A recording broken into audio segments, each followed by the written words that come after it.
after a playtest, we've all heard stuff like, oh, yeah, Angela, she pretty much took the game with that one move. Or, I feel like any of us could have won. It was close the whole way through.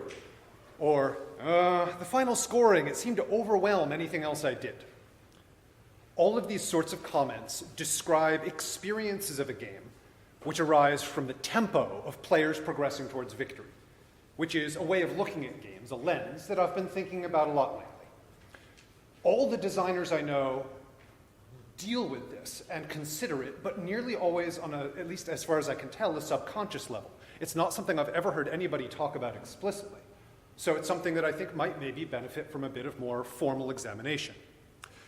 I'm going to have 3 parts in this talk. The first is going to be description. What am I talking about? The second is application. How do we use this in our own game designs? And then, time permitting, the third part will be some small group discussion, where I ask people to break out into groups of 2 to 5 and discuss some of the concepts.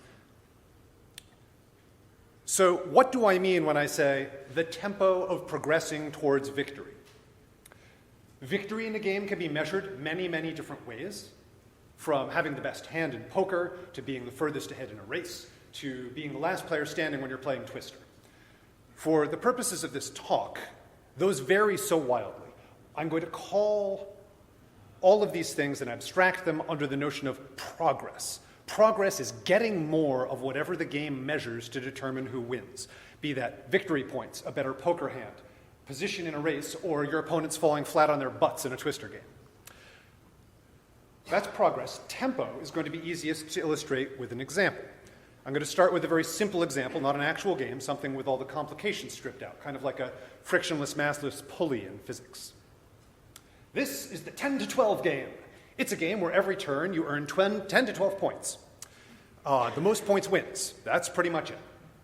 So this chart here on the left represents a single game, one player's progress, and it shows how much progress they're making towards victory on each of their turns. Maybe 10 points on the first turn, 11 points on the second turn, so forth and so on. We could represent the same information in a sort of cumulative thing, like a chart like this, but as you can see, it's way easier to tell the difference between small variations on the left than it is on the right. So that's what I'm going to be using throughout this talk when I'm talking about progress per turn. Now, how is this tempo of 10 to 12 points per turn likely to feel? Think about that for a second. It's probably going to feel like a game of small incremental advantages, where you sort of edge ahead or fall behind a little at a time. It could feel point salad-y if there's many different ways to earn 10 to 12 points each turn. And if one player manages to get a good ways ahead, which will be hard, but if they do, it can feel literally impossible for other players to catch up. And in the later game, that could lead to a feeling of futility. Now, all these descriptions I just gave are things that apply whether the game is deeply strategic or highly random, whether it's a 30-minute game or a 5-hour game. They all come from how much progress is being made on each turn. Let's compare the 10 to 12 game to a different game, Spiky, Spiky, Spikes. Here, players earn points in a much less predictable fashion. They have really good turns, which are sprinkled among, well, so-so turns. This game is likely to feel like it has dramatic moments. If the spikes are random, the game will probably feel swingy.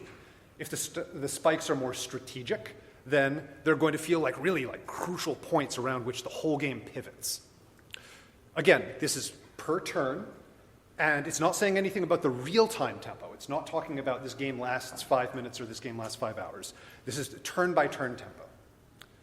Looking at one or two more. In a third game, you might earn a few more points each turn than the last. Again, this is sort of the gain on each turn. So on the first turn, you might be earning 3 or 4, and on the last turn, 20 or 21, or equivalent progress if you're not earning victory points. Now, this game is going to have a feeling of growth, a feeling of development, a feeling of escalation. It may feel more like catching a leader is possible, like you're always in it. If the curve of points per turn is even more pronounced, like at right, the sense of growth is going to be even stronger, and later turns could make the beginning turns feel mostly irrelevant. And as a quick side note, I see a couple of folks taking notes. I'm going to try and get my script up online afterwards. So if you can take notes and listen at the same time, more power to you. I know some people can have an easier time doing one or the other. And in that case, please feel free to just listen. I'll post what I have. Now, I've shown 4 tempos here. None of these 4 tempos is intrinsically better or worse in any sort of absolute sense. But they're all different. And in a way where you can consider sort of the formal information of the game, the points, the numbers, and figure some things out about the likely feel of the game, about the experience the players will have, some of the emotions they might have. And that's the idea I'm interested in. I should note, I am not here today to give an exhaustive taxonomy of, okay, this shape results in this feel, that shape results in that feel, and just go through a huge long list. Even if I had such a list, it would be extremely long, and I think that sort of thing would be better presented as a book or a web page or some sort of reference medium rather than a presentation. Instead, now that we've got the basics down, I want to look at some of the factors that take us from these sort of toy, not real games into something with more nuance and factors that you actually have to consider in real life. First off, most games have more to them than just earn victory points, thankfully. There are nearly always things which help you towards victory. A resource conversion game might have resources which are worth nothing at game end, but they could be converted to victory points or some other measure of victory through game actions. They might also have buildings which you can use to gain resources which you can use to progress towards victory. Or maybe players have special abilities. I'm going to call all these things stuff which doesn't directly help you, which is not measured towards victory, but which gives you some sort of edge up on victory. I'm going to call them all advantage. Any sort of resource or game position or powers you might have, which will facilitate your progress. Here's an example, Race for the Galaxy and Gloomhaven. Red here represents the progress for a player on each of their turns. In the case of Race, how many victory points they're earning. And in the case of Gloomhaven, it will depend by scenario, but often killing monsters or maybe sort of exploring around. The red is the progress, and the blue is how much advantage the player gains or loses on a given turn. Just like the progress, this isn't cumulative totals. This is turn-by-turn deltas. I've stacked the bars so it's easier to see like which turn corresponds to which, but you could do them as separate graphs, sort of an overall, and see how, but this makes it easier to see how they relate. In Race for the Galaxy, the cards in your hand are a sort of transient form of advantage that fluctuates. You spend them to play new cards into your tableau. These tableau cards, then, they do give you some points, some progress towards victory, but they also give you some sort of enduring advantage. And the overall arc of the game is one of accumulating more and more and more advantage. It's not really until endgame that it starts being worthwhile to convert cards straight into points via things like a terraformed world. You usually want the engine building benefits. Gloomhaven, however, has a very different dynamic. One of its major forms of advantage is all of the cards and the items and the health and all the stuff that you start a scenario with. And then over the course of the scenario, you convert that advantage into progress towards victory. And sometimes, rather than converting it, you don't use all of your cards just to kill monsters. Sometimes the game will remove some of that advantage, either by monsters hurting you or just by the passage of time. Now, it's not the only form of advantage. Gloomhaven also has sort of moment-to-moment sort of transient positional advantage, but the overall arc of play is heavily defined by this sort of inexorable consumption of finite resources in the pursuit of your goal. Now, in these two games, Race and Gloomhaven, part of the difference in how these two games feel is due to the tempo of advantage and how they use advantage, rather than just the tempo of victory. Again, neither dynamic is better or worse, but they do lead to different game experiences. Another common feature among games is multiple players. And since you're here instead of next door at the solo games talk, I'm going to guess that this interests you. Each different player in a game will have their own curve of victory and advantage, and in many games, this can be affected during other players' turns. Even if the interaction between players is mostly positive, or even entirely positive, it still complicates the shape of a player's progress towards victory. Maybe a game's overall dynamic is one of very high growth, where it's sort of ramping up, like the escalation examples, but only on that player's own turn. On other players' turns, maybe they get a few bonus points here and there, like the extra points you earn when somebody uses a building you constructed in Kalis. We can think about this player's progress in two different ways.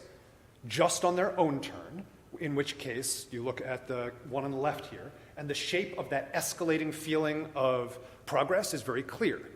But if you look at their progress across all player turns, then there's something else you can see, which is that the contrast between that player's turn and other players' turns is going to increase over the course of the game. So there's going to be a shift in feel, not just from the escalation, but from that differentiation.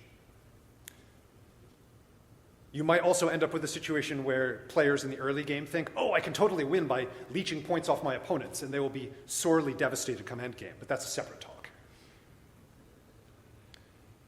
Another thing to look at is how different players or different strategies progress towards victory sort of side by side. Here we have a player on the left who's grabbing quick points, and a player on the right who's doing an engine building strategy. If players progress towards victory at a different rate, at a similar rate, then the game will likely feel close the whole way through. If they progress with very different tempos, or if they use advantage in a very different way, then it may be harder for everyone around the table to compare each other's position. And that makes it sort of more opaque who's actually winning. In what we have here, Mr. Quick is going to look like he's dominating the game up until about this point with the asterisk, at which point Ms. Smith is going to start crushing him for the rest of the game. Strategies can also be compared. If different strategies progress towards victory in a very similar way with a similar tempo, then those strategies will have, part of them, there'll be a similar feel mixed into how those strategies feel. It's not the only thing which contributes to the feel of the strategy, but it's one of them. But if different subsystems or strategies in your game have different tempos or make different use of advantage, that will help them to feel distinct from each other, which gives your game sort of an overall feeling of breadth. The tempo of different strategies is also super important when the game end is under player control, because then players pursuing a fast burn strategy, like Mr. Quick here, are going to try and end the game early, and that gives the game an overall sort of race-like feeling and a strong measure of tension. Finally, with multiple players comes the potential for negative player interaction, to phrase it euphemistically, or beating each other up, less euphemistically. This sort of thing has enough of an effect on games, it's profound enough that every designer I know already keeps a very sharp eye on it. But even if you know you want your game to have negative player interaction, it can be very worthwhile keeping in mind the shape of that interaction. How much can player A hurt player B? Like, when does it happen? How much does it happen? And how much does it actually help player 1 to hurt player 2? If your game has negative player interaction, it's a good idea to look at a player's progress both on their turns and on full rounds of turns. Because if you look just at their turns, you might get something which looks like a rising curve. But then if their opponents are beating them up ever faster, then their progress might actually be flat turn over turn. And both contribute to the feel of a game. Players' own turns contribute sort of what they feel they could have achieved if nobody was messing with them. But for every full round of turns, we'll give you a more accurate insight into what the feel of their tempo is over the actual course of the game. So, now it is time for me to confess. I have been lying to you the entire time for the sake of convenience. I've been saying, a game with this tempo of victory has thus and such a feel. But that is completely false. It's 1 degree removed from reality. What does affect the feel of a game is the player perception of their progress towards victory. Jumping back to that 10 to 12 game, the first example I gave, if the players don't realize it's an incremental advantage game, maybe because they're earning many different things which aren't converted to points until later, or maybe because not all scoring is open, then the game may not feel at all like it has incremental advantage. They may still be exploring it and figuring out how it feels. The close victories that an incremental advantage game gives won't feel inevitable. But as a player gains experience, then they may see past those bells and whistles and come to realize that everything is worth more or less the same. And at that point, their experience of the game will change. Also, most human brains aren't purely mathematical. We have cognitive biases, loss aversion, or value anchoring, where you hear a number, and then you compare everything else to what you've heard first. If all you're measuring is who wins and by how much, then earning 10 to 12 points per turn and earning -1 to 1 point per turn are mathematically equivalent. But for most people, the experience of those two games is going to be radically different. Assured points feels very different than struggling to break even though the eventual victor is likely to win by a very similar margin. Finally, many games use some sort of hidden information which relates to victory, often to avoid the feeling that the game is decided before it's over. And this means that a player's perception of their own progress will be different than the other player's perception of their progress. For example, someone's public points might be fairly constant over the course of the game, not escalating, similar per turn. But if the player has some sort of hidden victory condition or scoring points which aren't revealed until the end of the game, then they're going to have a different sense of how things stand turn by turn. It may not be exactly the same as if everything was scored openly, but the game will quite likely have much more of an escalating feel for them due to that hidden information than the public score would seem to indicate. Now, all of these perceptual factors, on the one hand, they make everything more complicated. The tempo of your game might be great in theory, but in practice not work out so well. But on the other hand, they're an immense opportunity. You can change how a game's victory tempo feels by changing things that affect the player's perception of it.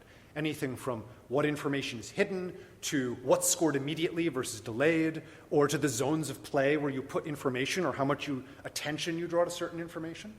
And all of this can let you adjust your victory tempo so that it complements the rest of your game. Complements the rest of your game. Let me pause for a second and focus on that phrase. I've said a few times that a given tempo isn't intrinsically better or worse, but a particular tempo, the experience it creates, may or may not be what you want, what you're trying to design. And it may mesh better or worse with the experience created by all the other parts of your game. Let me give an example by contrasting two different games that I believe start off with a similar tempo. Santorini is an abstract game where you and your opponents build towers, trying to step up to the third level of a built tower. Now, towers aren't owned by any player. Anyone can step on any tower that has been built. When you play the game without special powers, as a purely symmetric abstract positional, the early game tends to involve a lot of building that, at least to a novice's eye, doesn't really seem clearly great for one player or another. Tsuro is a short game for 2 to 8 players of traveling along a winding path. You lay a tile ahead of yourself, and all players who can then advance along that tile. If you reach a board edge or another player, then your journey ends, and the point of the game is to continue journeying for as long as possible. The early game of Tsuro also tends to involve a lot of plays that to the casual eye don't seem clearly good for one player over another. Both of these games have a similar tempo of progress during the early game. Not really any progress and only limited advantage. You can get a bit here or there, but not a huge amount. In my experience, this results in both cases in sort of a feeling of waiting, of treading water, of a lack of clear direction or focus. But I've observed that similar feeling meshes differently with the rest of each game. Santorini is highly strategic, and the early treading water feeling usually results in a certain ambivalence about what plays are made. It feels like play really begins during mid-game, once there's more tower pieces on the board and there's enough positional differentiation between where your pieces are relative to this varied terrain to make moves more interestingly good or bad. In Tsuro, on the other hand, victory comes not from rushing after a goal, but from outlasting the other players. And this lack of a focused direction, some of the rules text, and sort of the overall presentation of the game combine to suggest an almost meditative mindset. The game is as much about the experience of journeying as it is striving hard for an objective. Now, regardless of which game one likes better, to my eyes at least, the feel of play created by an unfocused early game meshes better with the type of experience that Tsuro brings to the table than it does with the game that it seems like Santorini is trying to be. That's what I mean by meshing with the rest of your game. Before I go on to do justice to Santorini, if you use the asymmetric god powers, then you get early game asymmetries, which totally change this dynamic. They make the early play feel much more consequential, and it's one of the reasons I really like them. The last detail I want to go in terms of what am I even talking about, is cooperative games. These often have two completely separate notions of progress towards victory and progress away from defeat, although maybe it's easier to think of it as the progress of defeat. Envision the game as a race. Can the players win before they lose? You can even think of the game itself as another player with its own progress towards victory, the players losing. But the game often is working by incredibly different rules than the other players, and so its tempo may have a very different shape.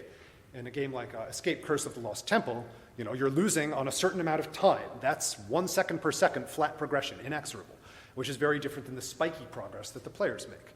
And both tempos affect the feel of the game. So, that is sort of an overview of the type of thing I've been thinking about. Now, how do we use it in a way that's actually helpful, unlike this graphic?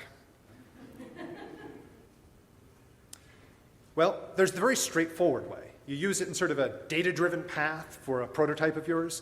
During playtests, record victory and record advantage and look at the numbers and if you want to, you can make little charts and look at the numbers for trends and shapes. But if you're present during the play to record all this, the experience of the game is unfolding right in front of your eyes. You don't need to deduce things about it from its tempo curves.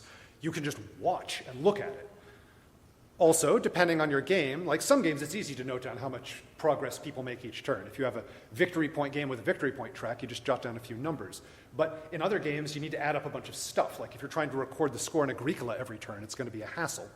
And even worse, some types of advantage are really hard to quantify. And even the ones which you can quantify easily are often hard to compare to each other. Like in Race for the Galaxy, a +2 military bonus, okay, that's a number, easy to write down. But it's a lot less easy to quantify the ability to exchange one good for a card and a point during the consume phase, and trying to compare +2 military to lose 3 cards from hand, gain a blue windfall world with a blue good, and the aforementioned consume ability, like that's just, oh god. Even if you have a costing formula, which you can go down and assign some sort of like weight to each of these things, the actual advantage it gives in a specific game is going to depend on the details and synergies of the game state there. So you can't even use your spreadsheet for costing for that. So given all of this, I assumed for a while that examining progress and advantage tempo in this very meticulous way certainly could be done, but that it wouldn't be a great use of time. But for the sake of completeness, for this talk, I'm like, okay, all right, I'm going to do this. I'm going to figure out the best approximation of advantage I can, and I'll write down all the numbers of return. And I discovered I was wrong. There actually was some good use out of it. I didn't learn anything about how my prototype felt that I didn't already know. But having the hard numbers gave me a much clearer understanding of both the scope of some problems with swinginess, and in particular, the timing of how those swings played out and how advantage fed into it. It's also a useful technique during solo tests where I'm pretending to be many players, because in those cases, the normal experience of the game doesn't exist for me to observe. I'm wearing all the hats. And as well, there's nobody else to object if I go, wait a second, I got to write down some numbers, but figuring them all out is going to take me a few minutes. So it works out pretty well there too. But even though it is sort of this extremely meticulous path is more useful than I'd first assumed, I suspect that you sort of get more bang for the buck using it in another way. And they're not mutually exclusive. You can do both. But when you're considering new rules for a prototype, either during your initial design or when you're doing a new iteration, then if you can sketch out how those new rules are likely to result in progress, how they're likely to affect the tempo of victory and of advantage, you can think about whether that supports or whether it undermines the type of play you're trying to create. The potential upside here is saving entire dead-end iterations, which steers you towards the type of game you're trying to make faster, with less trial and error, and you don't need to spend loads of time gathering data to do so. It's just something you keep in mind. It's a lens, a way you look at the game while you're doing your design. Of course, doing this does take two sorts of judgment. First, you need to have some idea, okay, with these rules, What type of progress shape is this likely to create? What tempo will it give rise to? And then second, given this particular tempo, what type of feel might that create? These are both things which you can practice and get better at. And in the second case, it's also something that we can discuss and share between designers, which is one of the reasons that I'm up here talking to all of you, because I'd really like to do that with all of you. It could also be fruitful to think about the feel of different strategies in your game or subsystems by considering their victory tempo, either so you can try and make them more, sort of similar to try and create a unified feel to your game, or maybe to deliberately make them different so that you can differentiate the feel of this part of your game from that feel, or from that strategy or that subsystem. Then after you've done all this, while your prototype is being played, you can keep an eye out for those trends which you believe will happen to see if they actually manifest. And that way you can sort of see and make use of this without doing the super detailed data tracking. You do need to watch out for confirmation bias. We always see what we look for, but still, it's useful.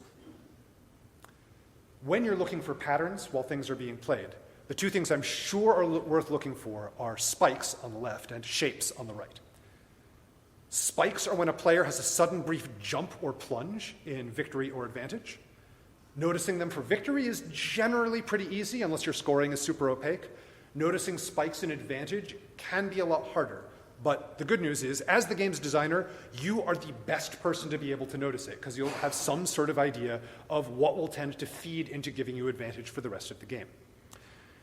When they happen, seeing what's associated with those spikes, both sort of mechanically and experientially, what are players feeling then, that can be useful. Shapes are the overall trends of progress and advantage, like the first sort of very stripped down abstract games I introduced, or all of these things on the right. They're not going to be this neat. These are all very sort of like, okay, this is the ideal. There's going to be noise. But you can often get an idea, like do they stay roughly constant? Do they trend slowly upwards, rise with increasing speed? There's many, many patterns. How does that pattern tie into how players are feeling and when they're most enjoying themselves in your game? What sort of experiences are tied to those curves? Finally, there is one use of tempo and the way in which you convert advantage to victory, which is a little more specific than everything I've talked about so far. It's a way to keep many players in contention for victory without super strong catch-up mechanisms. I'll give an example of this one. In Byzantium, there are two flavors of victory points, Arab and Byzantine. And depending on the circumstances at game end, either you get to use one of the 2 points or you get to use both of them combined together. Despite being called victory points in the nomenclature I'm using in this talk, by my terminology, they're actually a form of advantage, 1 degree removed from the final victory calculation. The final thing which happens in the game is a huge conversion of these 2 types of advantage into actual victory. And part of play is keeping an eye on and manipulating what conversion will happen, both for you and for the other players. Byzantium does this for 2 forms of advantage, but you can do it with more than 2, and you can do it for types which aren't called victory points. This can allow many, many players to be ahead, depending on how things break in late game, what sort of victory conversion ends up happening. And that can create a feeling of many possible victors due to extremely late in the game because of the uncertainty of how those final conversions will play out. So, that is some ways that considering tempo in your designs can be useful. But like all lenses, this has limitations and some problems. The first is, of course, it's only one way of looking at things. It's not even a large factor. The less of an experience of a game relies on progress towards victory, then the less this lens is going to tell you. In particular, party games often have a scoring system which nobody actually cares about. What it is a rough signpost saying, the game's over there!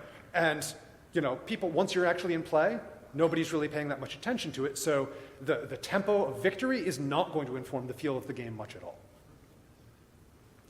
As mentioned before, trying to record rigorous data when you do this, it can slow down playtests pretty considerably and just be kind of a pain, especially if advantage is complicated and you're trying to be pretty meticulous. And if the tempo of your game varies substantially from play to play and you're trying to sort of get averages, that's a lot of playtests and a lot of recording extremely meticulous data. If you have the bandwidth for it, great, but it is a disadvantage. Finally, The process of examining the tempo of victory in this way contains a subtle trap. Looking at the numbers of a game makes it really easy to slide into this highly analytical frame of mind and just focus on game balance or details of system and kind of get caught in the weeds. Now, having a better developed game isn't a bad thing, not at all. But I think the real potential of this viewpoint is bridging from numbers to player experience. And realizing that potential requires engaging your empathy, engaging your imagination, and engaging your emotional intelligence, not just thinking analytically. Also, as a final limitation, I think there's a lot to figure out about this. Like, I've just scratched the surface here. What are other common shapes? What experiences do they tend to bring? How do particular turn structures play into this? How do they affect the feel of victory tempo? Can we talk about how a player is progressing towards victory? A third axis separate from how much and when, and many other such questions. And my hope with this talk is to get people talking about it and spur discussion. I would love it if in a few years' time, or maybe even by like Tuesday, this talk seems hopelessly out of date, because we'll all learned so much and figured out so much. I think we have just enough time. Do we have like 5 to 8 minutes? Yeah. Awesome. Okay. We're going to go 5 minutes over. So. Excellent. Fantastic. So in that case, I would like to use the remaining time we have for some small group discussion, groups of 3 to 5 people in the following fashion. After I'm done talking, pause for a few moments. Think about anything you might like to discuss. I'll put up a list of prompts, which are there for your convenience, but you can ignore them if you want. Then get up, find 2 to 4 other people. No more than 5 to a group. Once you get above 5, you start to tend like taking turns making speeches, and that's less of a discussion. After the discussion this morning, I'd say maybe if half of you could go out into the hallway so that it's not quite so cacophonous in any one place, that might be a good idea too. But try not to spill over and make it noisy next door. Introduce yourself and then have a conversation. If it takes on a life of its own and goes somewhere else, so much the better. Like, the prompts are just there to break the ice, and as has been said, a large portion of this event is about meeting people, making new connections, so let the conversation live. I'll be walking around, and I'm happy to take questions as I do so, or later on now, or later on in this gathering, or at BGGCon. Thank you very much.